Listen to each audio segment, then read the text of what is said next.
बिस्मिल्लाहिर्रहमानिर्रहीम, अस्सलाम वालेकुम। फाइनली जिस चीज़ को पाकिस्तान का यानी हर बंदा इंतज़ार कर रहा था वो हो गई है।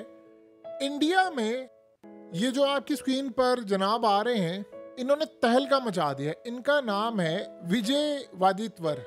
ये जनाब वो काम कर गए हैं जिसका आप और हम अंदाज़ा नहीं लगा सकते। इन्होंने कहा है कि पाकिस्तान ने इंडिया के, हम अभी तक क्लेम कर रहे थे कि 3 राफेल गिराए हैं। इन जनाब ने कहा है कि पाकिस्तान ने इंडिया के 3 नहीं 4 राफेल गिराए हैं। यानी ये वो सूरत हाल है। उसने कहा है कि 3 से 4 का नाम लिया है कि 4 राफेल गिराए। और इस सूरत हाल में उसने कहा कि पाकिस्तान ने ड्रोन्स भेजे थे इंडिया में। अब जाहिर सी बात है पाकिस्तान इसको क्लेम नहीं करता। उसे कहा आपको पता है जो 400 300 400 ड्रोन आए थे, एक एक ड्रोन 15-15 हजार का था इंडियन रुपीस का। और उसको मारने के लिए हमने 15-15 लाख रुपए का मिसाइल मारा है।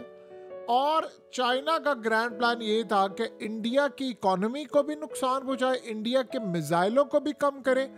इस सूरत हाल में हम ये समझते हैं कि हमने बड़ी कामयाबी समेटी है। तो आप अंदाज़ा कर लें कि हमने एक तो उनके आगे सरेंडर इस तरह किया कि हमारे जो राफेल तैयारे हैं वो 4 गिर गए हैं। और उससे भी बढ़कर सूरत हाल ये है कि उन्होंने जब ड्रोन्स भेजे तो हमारे मिसाइलों ने जाकर मारा, तो हमारा बजट इतना ज़्यादा लगा, उसको नुकसान हुआ और हमारे मिसाइल कम हो गए। उसने कहा कि ये सूरत हाल असल में चाइना इस स्ट्रेटजी को अपना रहा था और उन्होंने हमें नुकसान पहुँचाया। अब ये कांग्रेस से ताल्लुक़ रखते हैं। और ये आप समझ लें कि जो राहुल गांधी ने बात की थी जयशंकर को कि तुम अब मुझे ये बताओ, दूसरी दफा उसने पूछा। उसने कहा कि जब पाकिस्तान को तुमने पहले इंफॉर्मेशन दे दी थी कि हम अटैक करने जा रहे हैं, तो उसके बाद बताओ हमारे तैयारे कितने गिरे। ये वो सूरत हाल है जिस पर मोदी की जान नहीं अब छूटने वाली। अब आप जो मर्जी कर लें। देखिए मजे की सूरत हाल ये है कि इंडिया अभी तक फ्रांस से इस बात पर कोई स्टेटमेंट नहीं दिलवा पाया ऑफिशियली कि पाकिस्तान ने राफेल तैयारे नहीं गिराए। यानी फ्रांस आकर कह दे। मजे की बात यह है कि फ्रेंच मीडिया कह रहा है कि राफेल तैयारे गिरे। मजे की बात यह है कि यूरोप का सारा मीडिया कह रहा है कि राफेल तैयारे गिरे। अमेरिका कह रहा है। और CNN ने जब कोट किया था उन्होंने कहा था कि फ्रेंच इंटेलिजेंस एजेंसी ने भी हमें कंफर्म किया राफेल तैयारे गिरे। अब भारत के अंदर मोदी से सवाल ये पूछा जा रहा है कि भाई हमारे 3 से 4 राफेल तैयारे। आप छोड़ें सारी सूरत हाल को, आप जरा इंडियन मीडिया की इस हेडलाइन को देखिए। इस हेडलाइन को किसने तब्दील करवाया था? यानी असल सूरत हाल ये है कि इस हेडलाइन को किसने तब्दील करवाया, इस ट्वीट को किसने डिलीट करवाया। ये द हिंदू की ट्वीट थी जिसमें उन्होंने बड़ा क्लियरली बताया था। यानी समझ लें 9:18 पे उस वक्त ट्वीट हुई थी।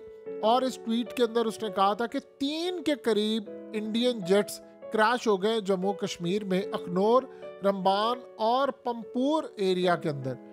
अब आप सोचें कि मजे की बात है कि उन्होंने आगे कोट क्या किया कि गवर्नमेंट के ऑफिशियल ने हमें ये बताया था। यानी गवर्नमेंट कौन सी? बीजेपी की गवर्नमेंट ने हमें बताया था कि हमारे 3 तैयारे गिर चुके हैं, 3 जेट्स। उसके बाद जब ये तादाद बढ़ती गई तो ये सारी चीज़ें डिलीट होना शुरू हो गई। अब आप बताइए कि आज ये लेवल आ गया है कि कांग्रेस जब ये बात करी तो उनको ये कह रहे हैं कि जी ये तो गद्दार हैं, ये देखो ना ये तो पाकिस्तान का नैरेटिव भेज दिया। आप एक काम क्यों नहीं करते? ये 2 मिनट निकाल के आप फ्रांस को क्यों नहीं कह देते कि आप वो ऐलान कर दे कि पाकिस्तान झूठ बोल रहा है। पाकिस्तान झूठ बोल रहा है, कोई राफेल तैयारे नहीं गिरे, सारे के सारे मौजूद है। फिर आप देखिए चाइना सैटेलाइट से कैसे इमेजेस जारी करता। आपको पता है रियल टाइम में चाइना के पास सैटेलाइट इमेजेस हैं, सारी की सारी। चाइना के पास रियल टाइम में सारी इंटेलिजेंस है, इनके S-400 की तबाही की और ये तमाम चीज़ें। अब चाइना करता क्या है, ये बड़ी मज़े की बात है। चाइना इसको रिलीज़ करेगा मुस्तकबिल में, उसने करना ही करना, लेकिन वो रिलीज़ करेंगे जब ये सारे इनकार करते रहेंगे, नहीं ऐसा नहीं हुआ, ऐसा नहीं हुआ, ऐसा नहीं हुआ। और उसके बाद वो सारे का सारा काम करेंगे। ये असल में यमन ने भी अभी रिसेंटली काम किया था। अमेरिका इनकार करता रहा, नहीं हुआ, फिर उसके बाद एडमिट कर लिया कि जी हमारे साथ ही सब कुछ हुआ है। ये असल में चाइना ये बड़ा पुराना काम करता है। वो असल में इंतज़ार करते हैं बड़ी देर से। जब ये सारा माहौल ठंडा हो जाता है, सबके बैन हाथ आ जाते हैं, फिर उसके बाद वो कोई काम करते हैं। अब आप सोचें कि इंडिया के अंदर ये मामला जब उठे हैं तो ये असल कहानी है, मोदी हुआ है जख्मी। आप इस बात को अच्छी तरह समझ लें। इंडिया आज अगर पाकिस्तान पर अटैक कर देता, जब पाकिस्तान ने अटैक किया था, तो आपको पता है कि चाहे वो अटैक फेल होता है, जो भी होता, सारी जिंदगी इंडियन इस बात को कहते रहते कि हमने अटैक किया है, क्योंकि इन्होंने सऊदी अरब से लेकर सबको कह दिया था कि पाकिस्तान को रोक देना, अटैक हुआ तो हम जवाब देंगे। हमने अटैक किया तो वो रुक गए। और मज़े की बात ये है कि ऊपर से फिर वो ट्रम्प ने आकर जो क्लेम कर दिया कि नहीं जी ये सारे का सारा मामला ऐसे ही हुआ है, रोक दिया गया है, मैंने ये सारा रुकवाया है, और आज भी वो कह रहा था कि मैंने ये रुकवाया है। इस बात को मोदी हजम नहीं कर पाया।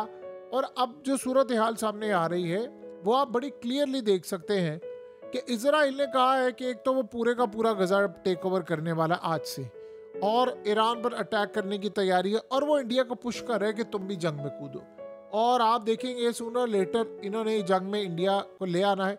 अब मोदी सारी सूरत हाल में खामोश भी है, वो जो मर्जी आप उसको कह लें, लेकिन वो इस बात को भूलेगा नहीं। वो जख्मी हुआ है, उससे पलट कर वार करना है।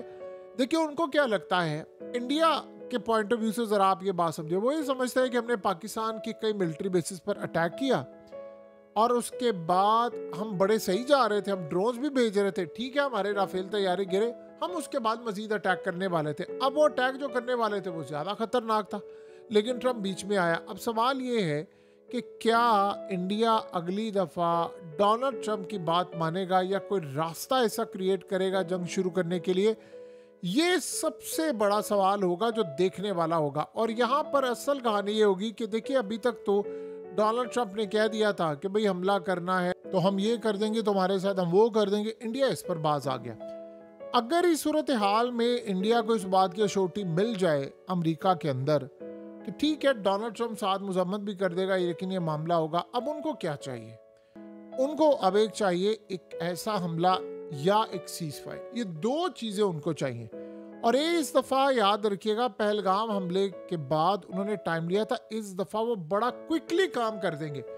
देखिए आज उन्होंने क्या किया, उन्होंने कहा जी हमें एक ड्रोन मिला है। अब ज़रा सूरत हाल देखिए, उन्होंने कहा जी हमें ड्रोन्स मिले हैं जो पाकिस्तानी है। अब उसके बाद उन्होंने एक और भी बात करना शुरू कर दी कि जी हमारी तरफ एक हमला होने वाला था दाइश का, हमने वो हमला नाकाम बनाया और हम ये कोशिश कर रहे हैं फलाना करें। आप सोचें इंडिया को सिर्फ दो बातें चाहिए, किसी वक्त वो कह दे जी सीज फायर। मिसाल के तौर पर इंडिया खुद अटैक कर देता है LOC से, बहुत बड़ा कोई अटैक कर देता है, पाकिस्तान ने जवाब देना है ना। पाकिस्तान जवाब दे तो वो कहते सीज फायर की हो गई है खिलाफ वर्जी और अब हम पाकिस्तान पर अटैक करने जा रहे हैं। फिर वो ट्रम्प की भी नहीं सुनेंगे, फिर वो किसी की भी नहीं सुनेंगे। और एक बात आप ज़हन में रखिएगा, ट्रम्प ने इस दफ़ा जंग बंद करवा दी, अगली दफ़ा वो नहीं करवा पाएगा। फिर इस सूरत हाल के अंदर मामला काफ़ी हद तक ख़राब हो जाएंगे। पहले तो मामला ये था कि अटैक और ये दूसरी चीज़ें और ये तमाम चीज़ें, अगली दफ़ा की सूरत हाल बहुत ज़्यादा थी और ख़तरनाक होगी। ये असल में इंडिया इस वक्त इन सवालात के उनके पास जवाब नहीं है। आप मीडिया से इस बंदे को गालियाँ दिलवा लें कांग्रेस के, आप कह लें कि गद्दार है, देशद्रोही है, फलाना है, सब कुछ आप जो मर्जी कह लें, आप उसके सवाल का जवाब दे सकते हैं, आप बता सकते हैं। आपको पता है कि इजराइल के साथ भी यही काम हुआ था। जब हिजबुल्लाह के ड्रोन्स आते थे तो इजराइल आयरन डोम और ये तमाम मिसाइलों से वो मारते थे। फिर एक टाइम ऐसा आया कि हिजबुल्लाह को इनकी वीकनेस पता चल गई। वो करते क्या थे कि उन्होंने जब देखा कि इजराइल के डिफेंस सिस्टम 15 से 25 मिनट का गैप लेते हैं दोबारा मिसाइल लोड करने के लिए, जब एक साथ हम बहुत सारे हमले करते हैं, और उस दौरान कई ड्रोन्स मिस हो जाते थे। ये स्ट्रेटेजी ईरान ने देखी, ईरान ने इसको काबू किया। ईरान ने फिर जब मिसाइल मारे, चीज़ें मारी, तो ईरान ने पहले छोटे लेवल के ड्रोन्स भेजे, छोटे लेवल के हथियार भेजे। फिर उसके बाद जब उनका मिसाइल सिस्टम बिजी हुआ, यानी जो 25 मिनट का गैप आता आपने दोबारा लोड करने होते हैं, तब बड़ी सूरत हाल इनके लिए बुरी पैदा हो गई। वो सूरत हाल बड़ी पैदा हुई कि ईरान के मिसाइल और ड्रोन सीधा जाकर इजराइल में हिट हुए। आज तक इजराइल उन जख्मों से बाहर नहीं आ पाया। वो इजराइल की तारीख में कभी किसी ने इतना बड़ा हमला नहीं किया।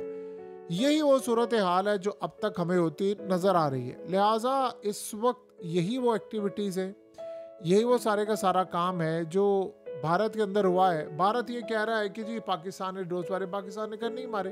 तो जब वो 400 ड्रोन आए, जहाँ से भी आए, तो आपने उनके लिए कम से कम 400 मिसाइल बकौल आपने 400 मिसाइल मारे ना, तो इस सूरत हाल में आप बताइए आपके मिसाइल ज़ाया हुए कि नहीं। तो ये बंदा वो कह रहा है कि हमारा 15 लाख रुपए का एक मिसाइल था, जबकि ड्रोन जो थे वो 15,000 का एक ड्रोन था। यही यमन के साथ मामला हुआ। तो अमेरिका कोई जंग बड़ी कॉस्ट कर रही थी, तो उन्होंने कहा कि यमन वाले सस्ते ड्रोन्स भेजते हैं, हम उनके मुकाबले में करोड़ों के मिसाइल इस वक्त लॉन्च करते हैं, लिहाजा हमें जंग बंद करनी चाहिए। और यही हुआ कि यमन से उन्होंने हार मानी और जंग देख लीजिए उन्होंने बंद कर दी।